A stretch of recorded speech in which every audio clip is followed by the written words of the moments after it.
If you had made a $1,000 investment in Bitcoin this year, you would have around $800 today. Reasons why you may still want to purchase more. The top cryptocurrency plummeted below the $33,000 mark, reaching its lowest level since July, before reclaiming some of its losses later in the day. Despite this, the digital asset is down over 20% year to far, and almost 40% below its all-time high, which was reached in November. An individual who had invested $1,000 in Bitcoin at the beginning of this year would now have around $780 in their account after just a few weeks of owning the volatile asset. While such declines may be frightening, they also provide an opportunity for consumers to reevaluate their financial goals and invest in additional cryptocurrencies if doing so makes sense for them, according to Tyrone Ross, CEO of OnRamp Invest, a crypto-asset platform for financial advisors and corporations. If you see anything on sale that you like, you should get it, he said. There is room to develop. Despite the fact that Bitcoin has struggled to make significant gains, bulls maintain that the currency has a lot of room to grow in the coming year.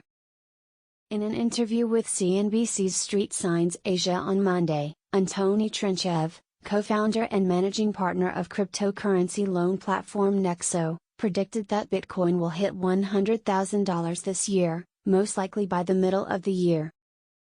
Other experts have made forecasts that are similar to mine. Bitcoin might reach the $100,000 level by 2022, according to Matt Hogan, Chief Investment Officer of Bitwise Asset Management, who said in an October interview with Bloomberg TV that Bitcoin could reach that milestone in 2022. In a recent report, Goldman Sachs analysts predicted that Bitcoin will overtake gold as the world's most valuable asset and would eventually reach that critical barrier. Additionally, cryptocurrencies have become a more widely acknowledged and integrated means of payment, in addition to their potential price movement.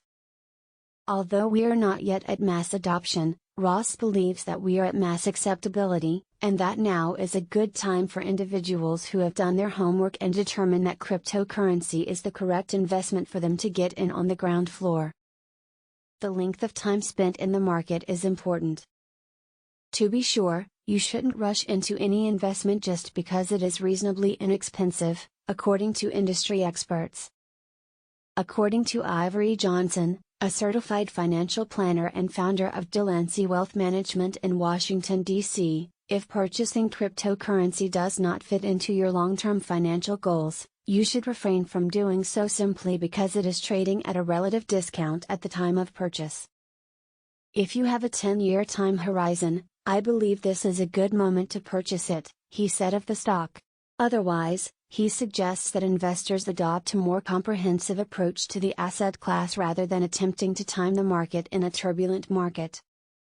The best way to retire with $1 million if your annual salary is $35,000.